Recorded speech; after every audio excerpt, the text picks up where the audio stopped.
নমস্কার বন্ধুরা, আমি মালতী নন্দিস কিচেনে আপনাদের স্বাগত। আজকে নিয়ে চলে এসেছি কাতলা মাছের টক ঝোল। আমি এখানে 1 কেজি মতন মাছ নিয়েছি। প্রথমে মাছগুলোকে ভালো করে পরিষ্কার করে সামান্য লবণ ও হলুদ মাখিয়ে ঘন্টাখানেকের জন্য ঢেকে রাখবো। এতে করে মাছের মধ্যে লবণটা বেশ ভালো করে ঢুকে যাবে। আমি এই মাছের টক ঝোলের জন্য 3টে মাঝারি সাইজের আলু ও একটা কাঁচা আম নিয়েছি। প্রথমে আলুগুলোকে পিস পিস করে কেটে আমের খোসাটা ছাড়িয়ে আমটাও পিস পিস করে কেটে নেব টক ঝোলের জন্য। এবারে গ্যাসে কড়াই বসিয়ে কড়াইতে 100 গ্রাম মতন সর্ষের তেল দেবো। তেলটা ভালো করে গরম হয়ে গেলে এর থেকে অর্ধেকটা মতো তেল আমি একটা বাটিতে তুলে রাখবো। প্রয়োজন হলে পরে তেলটা মাছের ঝোলে ব্যবহার করব। এবং আমার অর্ধেকটা তেল তুলে রাখা হয়ে গেছে। এবারে তেলটাও ভালো করে কড়াইতে গরম হয়ে গেছে। এবারে বাকি অর্ধেকটা তেলের মধ্যেই আমি মাছগুলোকে ভালো করে লাল লাল করে ভেজে নেব। এই প্রচণ্ড গরমে একটু টক টক ঝোল খেলে মুখের স্বাদ ছিল, তাই আমি কাতলা মাছের টক করলাম। এবারে মাছগুলোকে আমি ছেড়ে দিয়েছি। মাছগুলো ছাড়া হয়ে গেলে বেশ ভালো করে উল্টে পাল্টে লাল লাল করে ভিডিওতে দেখা পদ্ধতিতে ভেজে নিতে হবে। এখানে আমরা অতিরিক্ত আর তেল ব্যবহার করব না। যতটুকু তেল কড়াইতে আছে ততটুকু তেলেই মাছগুলোকে ভেজে নেব।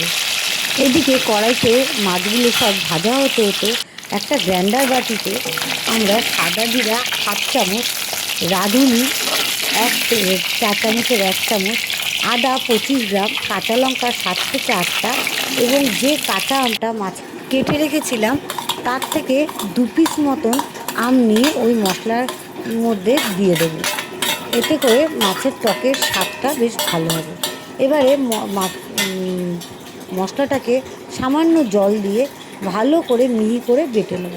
আমার এখানে কাঁচা লঙ্কাতে কয়েকটা পাকা লাল লঙ্কা ছিল। আমি মাছের ঝোলের রঙটা সুন্দর হওয়ার জন্য পাকা লঙ্কাগুলো নিয়ে নিয়েছি। আমার মশলাটা বাটা হয়ে গেছে, এদিকে মাছগুলোও ভাজা হয়ে গেছে। মাছ ভাজার পর কড়াইতে অবশিষ্ট যে তেলটা থাকবে তার মধ্যেই সামান্য সর্ষে ফোড়ন দেবো। মাথায় রাখতে হবে সর্ষেটা যেন পুড়ে না যায়। সর্ষেটা ফোড়ন দেওয়ার পরে বেটে রাখা মশলাটা দিয়ে দেবো। মিক্সি পাতিতে লেগে থাকা মশলাটা আমরা মোটেই নষ্ট করবো না। সামান্য 1 চামচের মতন জল দিয়ে মশলাটাকে সেই কষানো মশলার মধ্যে ঢেলে দেবো।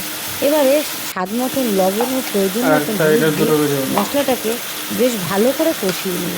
মাথায় রাখতে হবে গ্যাসের ফ্লেমটা লো রাখতে হবে এক্ষেত্রে, কারণ আমরা একটু কম তেলে রান্না করতে বেশি ভালোবাসি। তাই আমি গ্যাসের ফ্লেমটা লো রেখে মশলাটাকে কষাবো। যখন দেখবো মশলাটা থেকে তেল ছেড়ে দিতে সেই সময় বুঝতে হবে মশলা কষে গেছে। এবারে কেটে রাখা আলুটা এবং আমটা মশলার মধ্যে দিয়ে দেবো এবং আর একটু সামান্য লবণ দিয়ে দেবো। দিয়ে গ্যাসের আঁচটা লো ফ্লেমে রেখে মশলাটাকে সাথে আলু ও আমটাকে ভালো করে কষাতে হবে। এতে আমের মধ্যে থাকা জলটা বেরিয়ে আসবে এবং সেই জলে আলু ও আমটা ভালো করে মশলার সাথে কষে যাবে। মাথায় রাখতে হবে আমের মধ্যে আম বা যে কোনো টক জাতীয় জিনিস যদি সবজির মধ্যে পড়ে তাহলে সবজি আর সিদ্ধ হতে চায় না। তাই আমি আলুটাকে আলাদা করে আগের থেকে সিদ্ধ করে নিয়েছিলাম। মাছের টকের জন্য আলুটাকে ভাজলে হবে না, ভাজলে আলুর স্বাদটা ভালো লাগবে না। কড়াইটা ঢেকে গ্যাসের ফ্লেমটা লো রেখে আস্তে আস্তে মশলাটাকে কষিয়ে নিতে হবে।